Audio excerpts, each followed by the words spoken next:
अस्सलाम वालेकुम viewers, welcome to the programme brass tax. I am your host Mariam Chaudhry और हमारे साथ तशरीफ रखते हैं हमारे डिफेंस एनालिस्ट जाहिद हामिद साहब। पिछला प्रोग्राम हमने कंक्लूड किया था ग्लोबल इंस्लेवमेंट पे।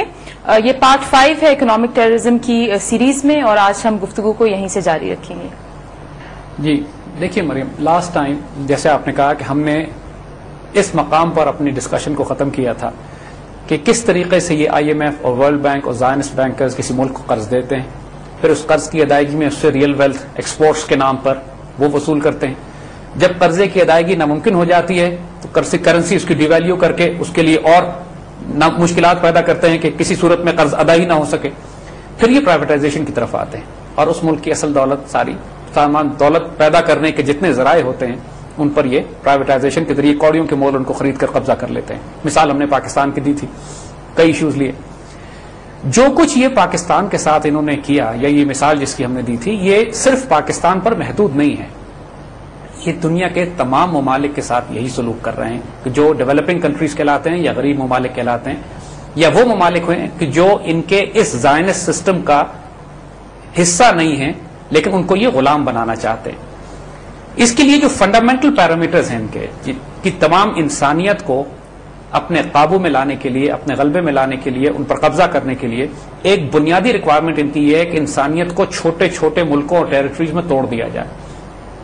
यानी नेशनलिज्म का जो कॉन्सेप्ट है, जो ममालिक को छोटे छोटे ज्योग्राफी में तकसीम करने का मुल्क है, जिस तरह एक जेल खाने के अंदर आप कैदियों को भी अलग अलग दरबे में बंद करके रखते हैं, जैसे बॉस्निया की बाल्कनाइजेशन थी, जिस तरह फर्स्ट वर्ल्ड वॉर के बाद इन्होंने पूरे दुनिया को तोड़ा, जिस तरह अभी मिडल ईस्ट को रीड्रॉ करने की बात कर रहे हैं। ये इनके लिए इसलिए जरूरी है कि बहुत ज्यादा बड़े मुल्क इनके काबू नहीं आते, मुश्किल होना शुरू हो जाती है।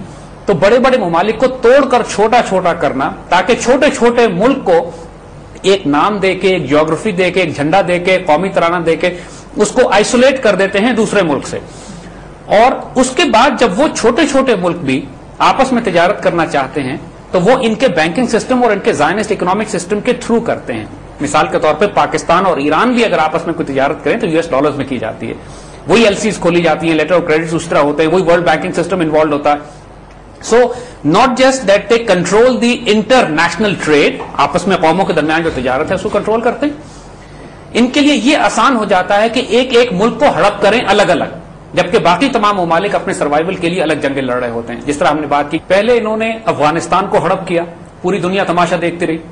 इन्होंने इराक को हड़प किया, फिर दुनिया अपना तमाशा देखती रही। अब ये ईरान या पाकिस्तान की बात कर रहे हैं।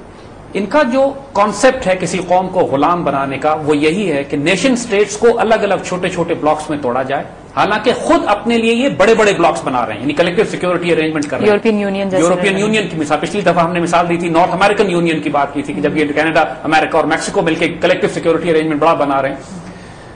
हम लोगों को ये नहीं चाहते हैं, किसी तरह ये नहीं चाहते कि पाकिस्तान एक इस्लामिक ब्लॉक बनाए या पाकिस्तान एक नेटो के साथ या हम एक एशियन रीजनल सिक्योरिटी ब्लॉक बनाए। इसके लिए लाजिम है इनको कि छोटे छोटे मुल्कों में इनको तकसीम किया जाए। जैसे मजीद पाकिस्तान को तोड़कर बलूचिस्तान को आजाद करना, पख्तूनिस्तान को अलग करना, कुर्दिस्तान को अलग इलाका बनाना। इसीलिए इनके जो एसेट्स हैं बलूचिस्तान में बलूचिस्तान लिबरेशन आर्मी या फ्रंटियर में, पख्तूनिस्तान के बनाने के जो एलिमेंट्स हैं कुर्दिस्तान में कुर्द जिनको इस्तेमाल कर रहे हैं। मकसद इनके प्राइमरीली दो हैं। एक मकसद इनका यह है कि बड़े बड़े ममालिक को तोड़कर छोटा किया जाए, सूबों को आपस में लड़ाया जाए, इथनिक लाइन्स पर, कौमियत की लाइन्स पर फसाद बर्पा करवाया जाए। और दूसरा इनका मकसद यह है कि इन मुसलमान ममालिक की खुसूसन आबादी कम की जाए, यानी आबादी कम करना और मुल्कों को तोड़कर छोटा करना इनकी उस ग्लोबल स्ट्रैटेजी का फंडामेंटल पहलू है जिसके जरिए ये ममालिक को गुलाम बनाना चाहते हैं। देखिए आबादी कम करने के पीछे क्या गोल है?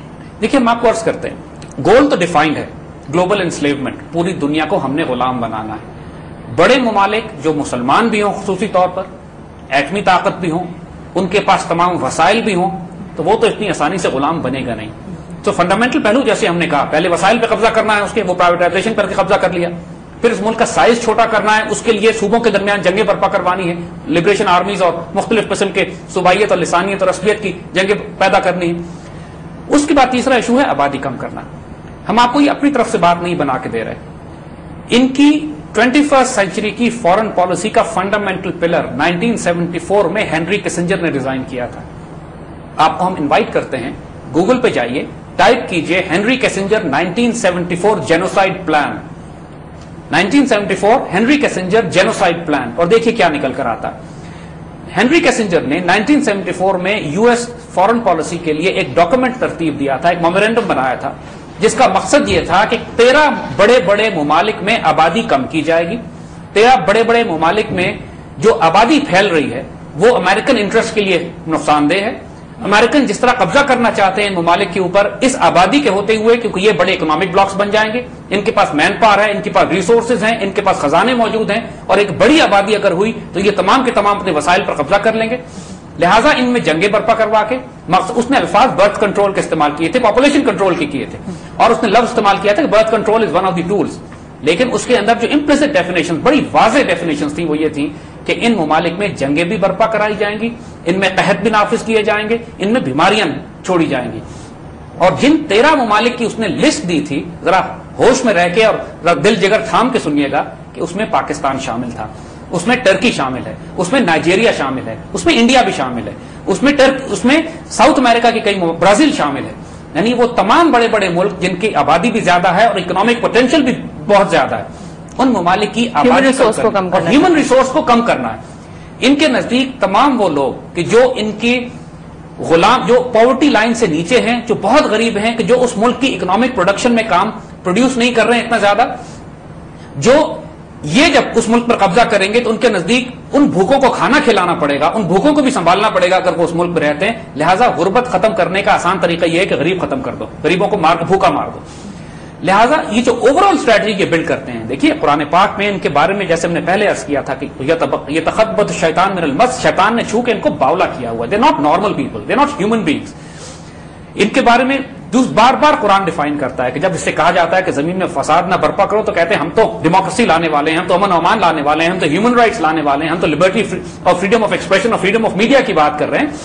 جب اور ویری کیٹیگوریکلی ان کی ایک ایٹریبیوٹ کو قرآن ڈیفائن کرتا ہے کہ دنیا میں تو ان کی باتیں تمہیں بڑی خوبصورت لگیں گی. جیسے آج آپ کی تقریر سن لیجیے، سوٹ پہن کے خوبصورت سا آدمی کھڑا ہو کے اگر بات کرتا ہے، یو کی ناٹ بلیو کہ اس کے ہاتھوں سے وجود سے خون ٹپک رہے ہیں ان کروڑوں انسانوں کو جن کو یہ ہلاک کروانے کی سازش کر چکے ہیں اور کرتے ہیں. اور پھر یہ دنیا میں جب گھومتے اور پھرتے ہیں تو نسل کو، حرث کو، کھیتی کو، انسانوں کو تباہ برباد کرنے کی پلاننگ کر رہے ہوتے ہیں. ہینری کیسنجر کا 74 کا پلان جینوسائڈ پلان کہلاتا ہے، اور اس کا مقصد یہ تھا کہ ان تمام ممالک میں، اور اس نے 25 سال کا ٹارگٹ دیا، یعنی اس نے کہا کہ اگلے 25 سال کے بعد ہم اس پلان کو امپلیمنٹ کرنا شروع کریں گے. ابھی سے ہم اس پہ کام کریں گے. 21 سینچری کے شروع میں جا کے امپلیمنٹ ہونا شروع ہو جائے گا، اور ان ممالک میں ہم قحط، بیماریاں، جنگیں، these are the prime objective جس سے یہ آبادی کم کرتے ہیں. ان ایلیمنٹس کو بنیاد بنا کر اب ہم آپ کو ایکسپلین کرتے ہیں کہ یہ کس طریقے سے ممالک میں ان کو امپلیمنٹ کرنے جا رہے ہیں. زید صاحب اسی پہ ہم کنٹینیو کریں گے، لیکن اس سے پہلے we have to cut to a short commercial break. Welcome back viewers. Zahid sahab ہمیں فوڈ کرائسس کے بارے میں بتا رہے ہیں جو آج کل کوائٹ ریلیونٹ ہے to the international and national scenario. Zahid sahab please do continue. دیکھیے ایک بات آج آپ نوٹ کی